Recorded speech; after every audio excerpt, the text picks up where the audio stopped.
What's up, fish keepers? It's your boy, Hagrid, and today I want to talk to you about why scuds are bad, why scuds could be a problem. Is it blasphemy? I don't think so, and I'm the Scud Master.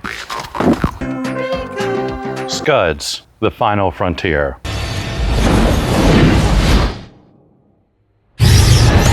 My journey as a fish keeper and my relationship with scuds goes as deep as my relationship with duckweed.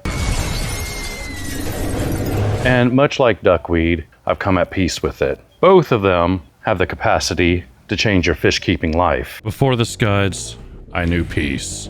I knew solitude. But these little crustaceans are live-bearing and they give no quarter.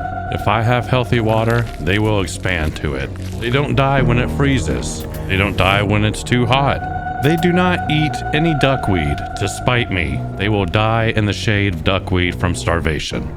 For the worst and most circumstances, if you're not careful. I've dealt with hundreds of thousands of scuds. They have come through my fish room. They have been shipped out. I live with these guys. When I come to scuds, it's probably the #1 thing that I deal in.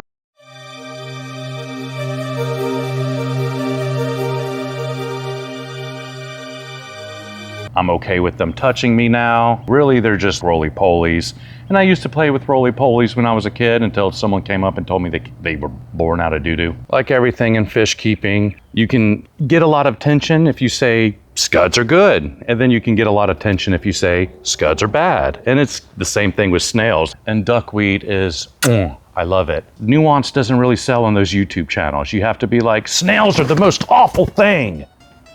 And then you're gonna get views. But I do want to express the drawbacks of scuds specifically. For one, scuds drive fish crazy.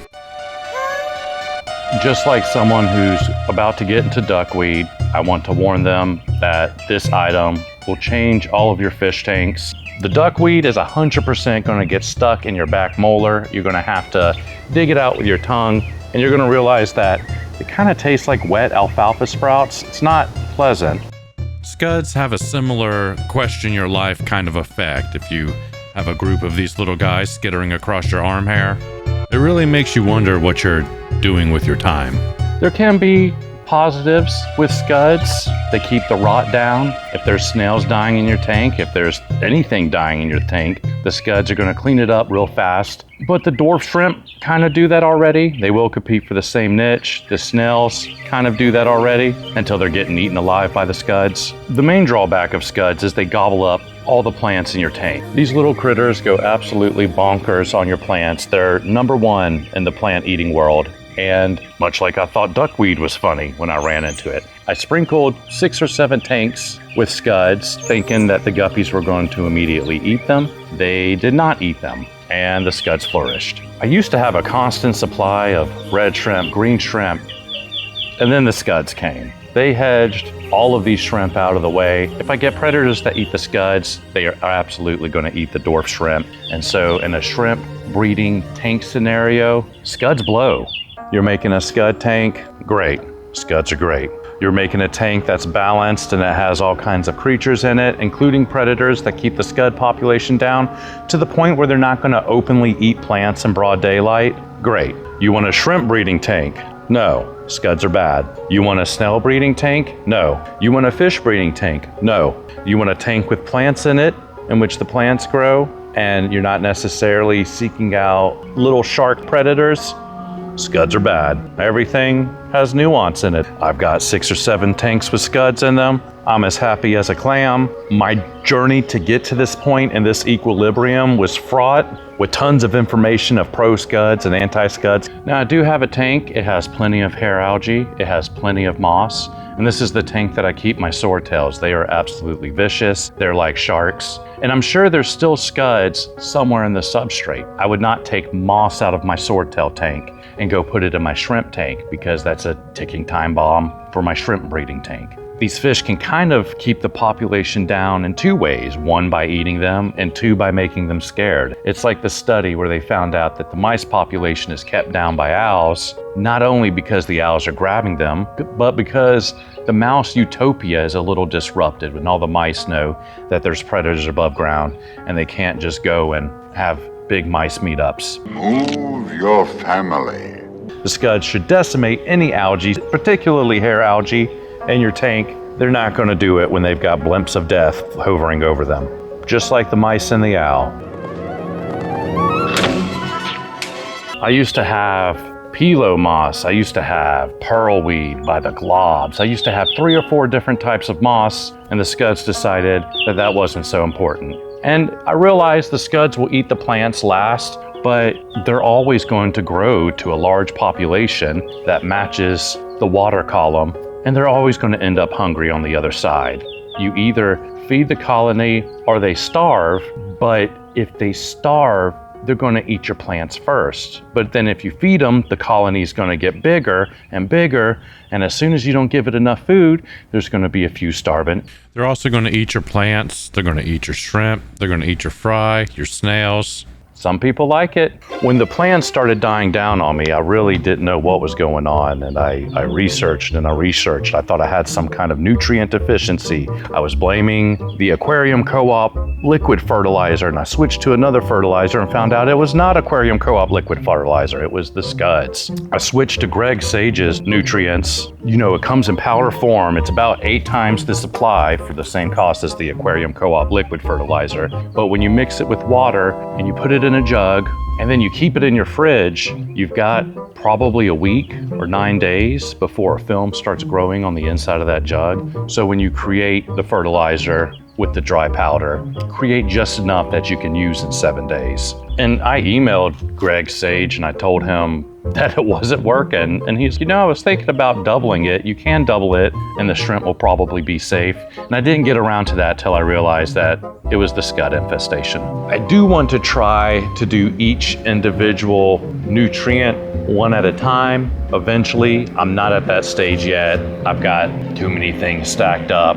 So the all-in-one, set it and forget it, is just great for me. The all-in-one tablets that you put in the sand, just great for me. And if plants don't survive off of that, and some might fail through that predetermined, and those aren't plants that I'm going to have in my fish room, right? I can't do the CO2 tank and you either live off the fish doo-doo or the liquid squirt, you can't live. I do enjoy the dirt tanks. A third option, putting those 16 or 17 fertilizer ingredients in the dirt beneath the sand cap does open up some fish options for me. Since we're on fertilizer, the Vallisneria has exploded, and I've never been able to keep that going. I've never been able to use root tablets to keep Val. I've never been able to use liquid fertilizer to keep Val. It's something that would melt right before my eyes. And I wanted to punch snails over it. Always blame the snails. With that dirt cap, they're doing fantastic. They need more shade than you would think,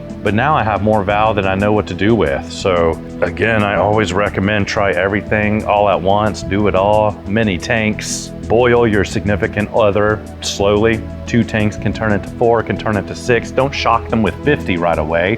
Just hit them with a trickle. Just a trickle. Don't do that. I don't know. Don't ask me. I don't do well in that department. So I guess that's the main point I'm trying to make, is that, yeah, scuds are great, but also they're going to decimate your shrimps, your snails, your plants. Maybe you don't like your snails. They will actually go after fish fry as well.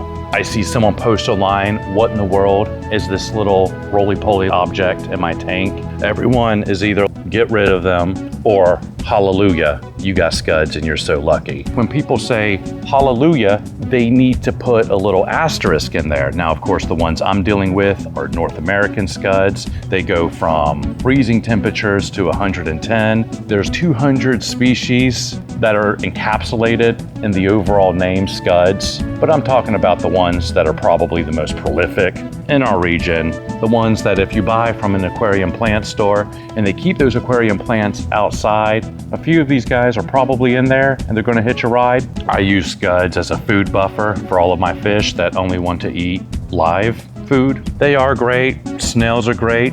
Duckweed's great. Under very specific circumstances, they're great. If you have just a regular tank with regular decoration and you don't have something vicious in there, a swordtail or a molly, them scuds are going to go wild.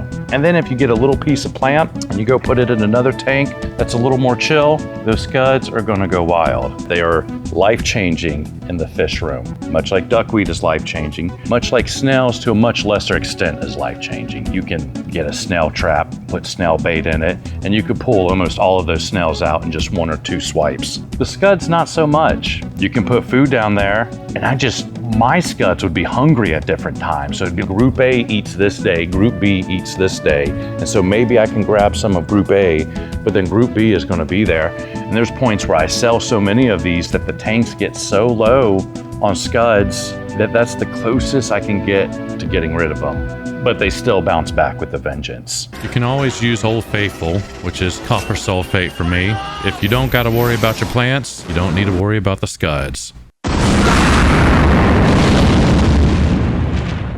One day I was packing fish orders and I had my son strapped to my chest with one of those chest strap things. He likes to be held. I need to pack fish orders. This was the middle ground. Lost and never found. And I had a clear cup that I was swirling around that I used a turkey baster and I got scuds in. It was in order and I was just making sure this had the 30 or the 50 in there. And my son actually reached up and grabbed the scud cup and it like poured on the top of his head. And I think that was the day that I got over my fear of them. They are creepy, they are crawly.